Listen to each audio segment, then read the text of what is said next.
In recent years, it's become more and more common when you've got a birthday, a holiday, any kind of special occasion, rather than trying to find a gift that you know this person may or may not like, you go for the gift cards. They have made shopping so much easier. Just let the person decide for themselves what they want to get. But as gift cards become more and more popular, so too do the problems associated with them. Joining me now to talk about some of these issues is Scott Hardy from Top Class Actions.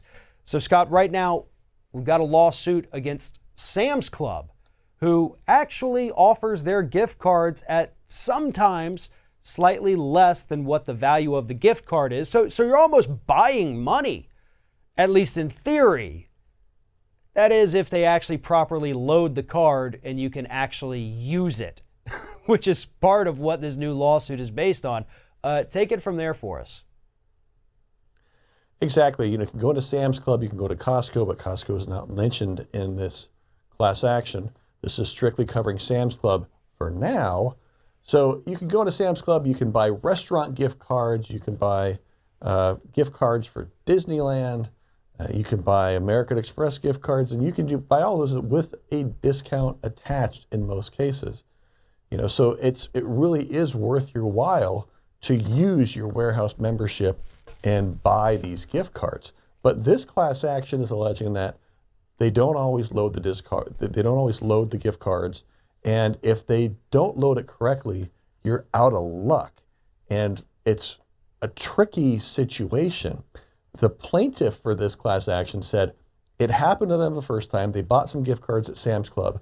They found out they weren't loaded. They went back to Sam's Club, and after some negotiations there, Sam's Club corporate eventually took care of it. They said, great. So then they went back, bought more gift cards, and they didn't even have the gift cards in their cart, because sometimes, you have to go ahead and buy a placeholder, grab a placeholder at the warehouse and go check out. Well, they never actually received the gift cards.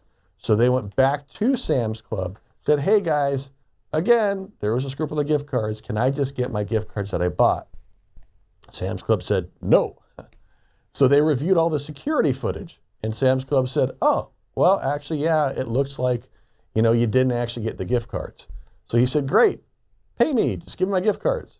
And Sam's Club corporate said, no. Why they said no, we aren't quite certain. If the local store confirmed that they didn't receive the gift cards, it should be a very easy decision at that point. Hey, give the guy what he's owed. But that was not the case, and now you've got this class action filed because that guy's saying, hey, it can't just be me, who has now had two separate instances where he's had issues with gift cards and getting the value that he purchased from those gift cards from Sam's Club. Right, so either this guy is just the unluckiest person ever when it comes to purchasing gift cards, or there's more of kind of a system-wide failure happening at Sam's Club. And given what we've seen from Sam's Club, the Walton family that owns it, I'm going to side with this guy and say there's probably something screwy happening with Sam's Club. And let's be totally clear here. This is not some small amount of money. The guy didn't buy a $25 iTunes gift card. He bought $700 worth of gift cards the second time, the ones they didn't give him. And the store said, you're right. We have proven via the video footage that we have that we didn't do what we were supposed to do. We didn't give you what you paid for, your $700 in gift cards. Have a nice day. That's it. Exactly. This guy's just suddenly out $700 and now has to go through the ordeal of filing this lawsuit, of dealing with the hassle, on top of the hassle he already had to deal with. I can't imagine it was fun or pleasant sitting in that Sam's Club, in the office, having to review the security footage with the manager or whoever it was, and then on the phone with corporate. This is despicable. Sam's Club owes this man $700. Bottom line. There's no arguing that fact. Sam's Club doesn't argue that fact. They just said, we're not going to give it to you. One of the richest families in the country, in the world. And they say, no, we're not going to give you your $700 that we admit we essentially stole from you. This is disgusting. Right. And as you said, it's really no surprise when it comes down to the Walton family and the Walmart chain, because this is the same company that pulled toilet liners out of their bathrooms to save money. The little pieces of paper you put on the toilet seat so you feel a little more protected when you have to use the restroom. They pulled those out of all of their bathrooms nationwide to save money.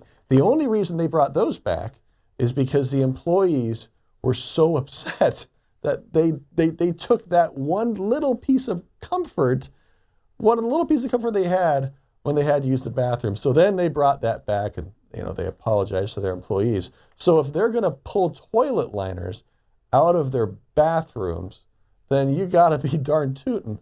They're not going to refund some customer $700 for something they may not have actually given him. And they're going to fight that thing tooth and nail. And I'm not trying to imply that it is their policy to not properly even load the gift cards, but they do understand if an employee is not properly trained on this when they go to ring it up, when you have the physical gift card, they have to put it in. They understand that a lack of training there is actually going to benefit the company. Because suppose you buy a $10 or $15 or $20, $25 gift card, a smaller amount, and you give it to somebody, and then that person goes along their way, they go to use it, find out, it wasn't properly loaded. That's an awkward conversation to have with the person who gave it to you.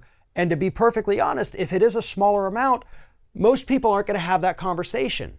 So the person who purchased the gift card is never going to know that they are basically paid $20 for no reason. The person who received it doesn't get that $20. That $20 now just sits in the Sam's Club bank account, and they don't have to give what the person paid for. So again, exactly. I don't know if it's intentional, but these screw-ups do financially benefit the company. So it wouldn't surprise me if there was a slight intention to any of this. Right, because gift cards are sold by companies with the belief that you will not use them. So that's the whole reason they're sold. They're hoping that, yes, you can use it and you give it to somebody. But they want you to not use those gift cards. They want you to not use the full balance of gift cards. That's why they sell them. So it's not just to make your life easier, but it is to hope that you're not going to use that whole balance and that you might get that gift card and lose it. So to tie that in when you're saying, you're selling me a gift card that you're hoping I'm not going to actually utilize, and then if I buy it, you're not even going to give it to me? Come on, guys. Make it right. Absolutely. If anybody watching this has had any issues with gift cards that they've purchased from Sam's Club, or really any issues with gift cards, because we've spoken about this in the past, you and I have, Scott, head on over to topclassactions.com. There are plenty of resources there, plenty of different class actions actually involving gift card scams. So if you've been the victim of one of those, please, topclassactions.com has all of the information you could possibly need. Scott Hardy with Top Class Actions, I appreciate you taking the time to tell us this story today. Thank you for your time, Farron.